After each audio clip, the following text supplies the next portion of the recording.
Hello. आज हम बात करेंगे एक इंटरेस्टिंग करियर पाथ के बारे में, अर्थ साइंस। तो जैसे नाम सजेस्ट करता है, आप सबको आइडिया लग गया होगा। Earth science is something related to something about to अर्थ।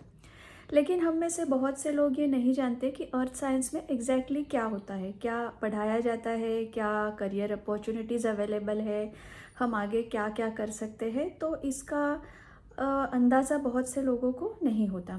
तो हम आज जानने की कोशिश करेंगे कि अर्थ साइंस में किन चीज़ों की पढ़ाई होती है, कौन से कोर्सेज अवेलेबल है, कौन से रेप्यूटेड नेशनल लेवल पर इंस्टीट्यूट्स अवेलेबल है जहाँ ये कोर्सेज पढ़ाए जाते हैं, और इनको आगे रिक्रूटमेंट या फ्यूचर में क्या अपॉर्चुनिटीज़ है।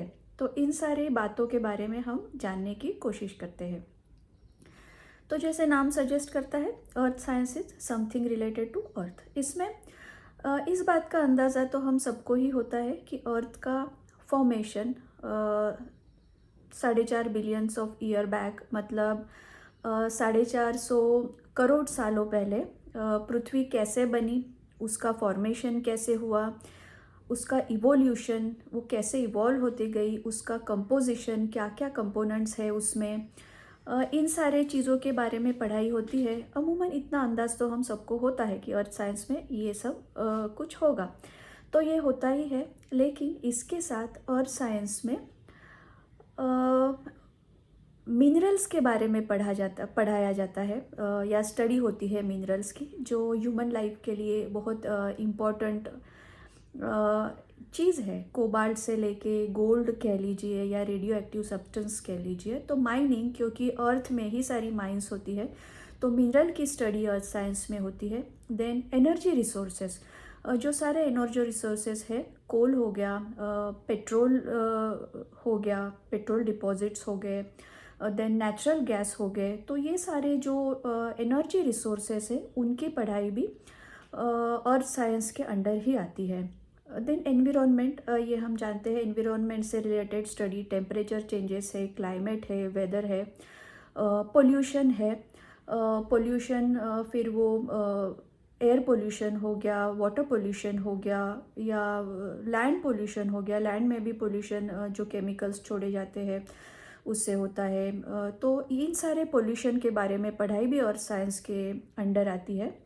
देन पानी से रिलेटेड, जल, इसमें पानी, वाटर बॉडीज़ जो हमारी नदियाँ हैं, तालाब है, लेक्स है, ये सारा तो है ही। लेकिन इसके साथ ग्राउंड वाटर और साइंस है। तो ground water, ocean water, oceans जो है, इतनी बड़ी वाटर बॉडीज़ है, ओशन के करंट्स, इनके बारे में भी स्टडी होती है अर्थ साइंस में।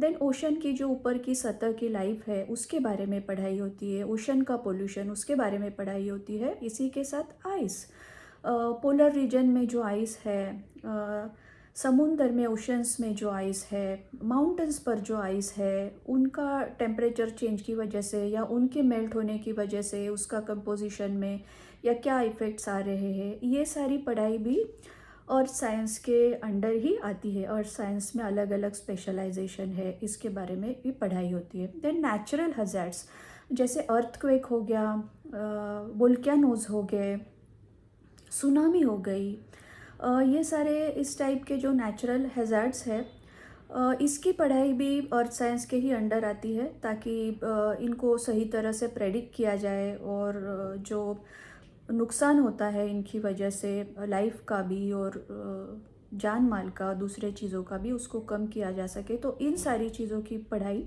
ये भी सब अर्थ साइंस के ही अंडर आती है।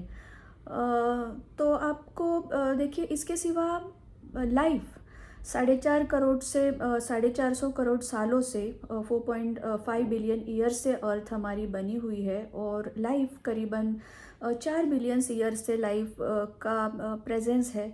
तो ये कैसे इवॉल्व होती गई लाइफ, धीरे धीरे क्या चेंजेस आए, इसकी पढ़ाई भी अर्थ साइंस के अंडर आती है। तो फॉसिल्स की स्टडी वगैरह, जो फॉसिल्स होते हैं, इनकी पढ़ाई भी अर्थ साइंस के अंडर आती है। फॉसिल्स की स्टडी के थ्रू जैसे हम देखते हैं कि कहीं डायनासोर्स के कंकाल मिले, या कहीं जीवाश्म में इंसेक्ट्स के वो मिले हैं। तो उस तरह से जो फॉसिल्स मिलते हैं उससे प्लांट्स और एनिमल्स, इन दोनों की जीवों की इवोल्यूशन के बारे में पढ़ाई, ओशनिक लाइफ के इवोल्यूशन की पढ़ाई, कैसे कैसे इवॉल्व होते गए, तो ये सारी पढ़ाई भी अर्थ साइंस के अंडर ही आती है। तो आपने देखा कि कितना इसका दायरा बड़ा है, और कितना आप देखेंगे कि energy resources, minerals, pollution, environment, climate study, then GPS sensing, remote sensing, navigation के लिए आजकल जो इतना ज़रूरी है, ये सारी पढ़ाई भी अर्थ साइंस के अंडर ही आती है। तो इससे आपको अंदाज़ा लगा होगा अर्थ साइंस का दायरा कितना बड़ा है, इसके स्पेशलाइजेशन एरियाज़ कितने बड़े हैं, और ये मैन काइंड के फ्यूचर के लिए कितनी इम्पोर्टेंट ये पढ़ाई है। और उसका इम्पोर्टेंस समझाने के लिए, स्ट्रेस करने के लिए मैं आपको उदाहरण और देती हूँ एक नासा का। नासा में अर्थ साइंस डिवीज़न है, उससे भी आपको अंदाज़ा लग जाएगा कि नासा में एक स्पेशल अर्थ साइंस डिवीज़न है।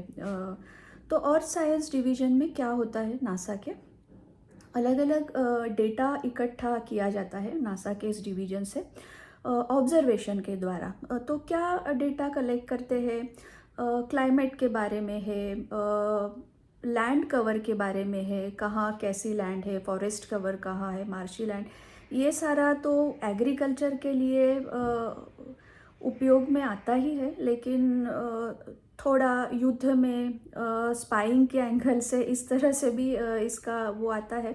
तो ऐसे डेटा अलग अलग क्लाइमेट के बारे में, वेदर के बारे में, ओशन करंट्स के बारे में, ये सारे अलग अलग चीज़ों के बारे में, ओशन लाइफ के बारे में नासा इंफॉर्मेशन डेटा कलेक्ट करती है। और वो कैसे करती है, तो स्पेस क्राफ्ट के द्वारा, स्पेस स्टेशंस जो बने हुए हैं स्पेस में उनके द्वारा, देन बलून्स छोड़े जाते हैं, आजकल ड्रोन्स छोड़े जाते हैं, देन अलग अलग स्पेसशिप होती है उसके लिए स्टडी करने के लिए। तो इन सारे के द्वारा ये अलग अलग डेटा नासा कलेक्ट करती है, और कलेक्ट करने के बाद उसके ऊपर रिसर्च होता है।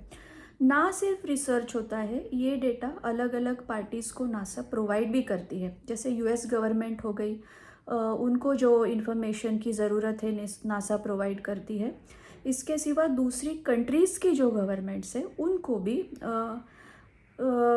ये इन्फॉर्मेशन प्रोवाइड करती है। देन प्राइवेट पार्टीज़ है, जैसे वेदर फोरकास्टिंग की हो गई, माइनिंग के लिए हो गई, माइनिंग कंपनीज़ हो गई, पावर सेक्टर हो गया, नेविगेशन से रिलेटेड कंपनीज़ हो गई। तो ऐसे अलग अलग जिनको ज़रूरत है उनको भी प्रोवाइड करने का नासा काम करती है। ये एक मैंने एग्जांपल दिया। इसरो में भी कई तरह के काम होते हैं। और दूसरी एक जाते जाते इंटरेस्टिंग बात बता दूँ, हाल ही में इसी महीने आपने पढ़ा होगा, तो भारत और श्रीलंका के बीच जो राम सेतु है उसके बारे में रिसर्च करने का काम नासा और इसरो, ये दोनों एक जॉइंट कोलैबोरेशन के द्वारा करने वाले हैं कि ये कब बना होगा, कैसे बना होगा, और इसके बारे में सारी जो इन्फॉर्मेशन है ये नासा और इसरो मिलके जॉइंटली ये करने वाले हैं ये प्रोजेक्ट। तो ऐसे इंटरेस्टिंग बातें भी अर्थ साइंस के अंडर आती है, और बहुत इसमें अलग अलग आपको अपॉर्चुनिटीज़ अलग अलग फील्ड्स में काम करने मिलता है। तो आपको आइडिया आया होगा अर्थ साइंस का दायरा कितना बड़ा है। तो इसके थोड़े स्पेशलाइजेशन के बारे में जानने की कोशिश करते हैं, क्या है स्पेशलाइजेशन अवेलेबल। जैसे टाइम जाता है स्पेशलाइजेशन की ब्रांचेस साइंस की बढ़ती जाती है। कुछ ब्रांचेस में आपको बता देती हूँ, गिना देती हूँ।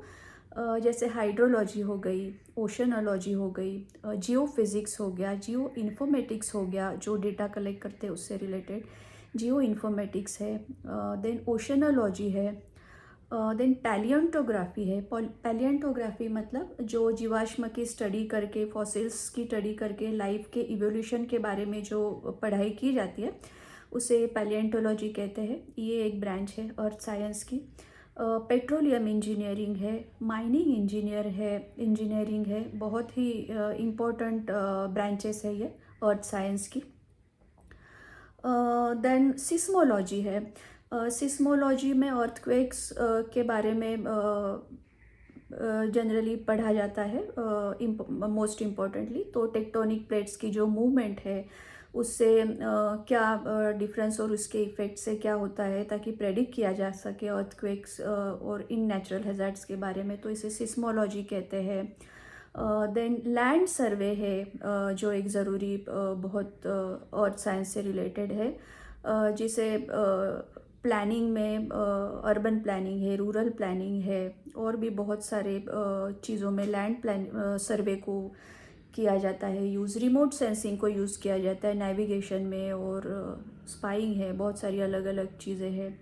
तो ये सारी अलग अलग ब्रांचेस है, और भी बहुत सारी ब्रांचेस है जो आप जाके एक बार आप ग्रेजुएशन करने के बाद आप इंडिया से कर सकते हैं, या आप ओवरसीज़ यूएस या यूरोप जैसे कंट्रीज से भी कर सकते हैं आपका करियर आगे लेके जाने के लिए। अब देखते हैं कि ये सारी पढ़ाई या ये सारे कोर्सेस कहाँ अवेलेबल है और आप कहाँ से कर सकते हैं। तो ये कोर्सेस करने के लिए सबसे पहले तो दिमाग में आता है आइसर्स। आइसर आप सब जानते होंगे, इंस्टीट्यूट ऑफ नेशनल इम्पोर्टेंस है। तो आइसर में अर्थ साइंस, ऑलमोस्ट सारे ही आइसर्स में अर्थ साइंस डिवीज़न है, और उसमें BS MS जो उनकी इंटीग्रेटेड डिग्री है 5 साल की, वो अर्थ साइंस में ऑलमोस्ट सारे आइसर्स में, आई थिंक मोहाली छोड़ के सारे आइसर्स में अर्थ साइंस की अवेलेबल है। तो अर्थ आइसर के एडमिशन के बारे में जिन्हें पता होगा उन्हें ये आइडिया ज़रूर होगी कि आइसर का 5 साल के कोर्स में फर्स्ट 2 इयर्स है वो आप कोई भी स्पेशलाइजेशन नहीं सिलेक्ट कर सकते। इसमें आपको उनके जो सब्जेक्ट्स है, डिविजन्स है आइसर्स में, maths, physics, chemistry, biology, mathematics और अर्थ साइंस, पहले 2 साल इन सारे सब्जेक्ट की पढ़ाई करनी पड़ती है, और 2 साल के बाद आप सिलेक्ट कर सकते हैं कि आपको किस एरिया में स्पेशलाइजेशन करना है या मेजर करना है। तो आपको अगर आइसर में एडमिशन मिलता है तो 2 साल का टाइम आपको और मिलता है दूसरे प्योर साइंस सब्जेक्ट के साथ ही अर्थ साइंस की पढ़ाई करने के बाद ये जानने के लिए कि आपको ये कितना इंटरेस्टिंग लग रहा है और आपको कितना अच्छा लग रहा है, उसके बाद आप अर्थ साइंस को सिलेक्ट कर सकें 2 साल के बाद।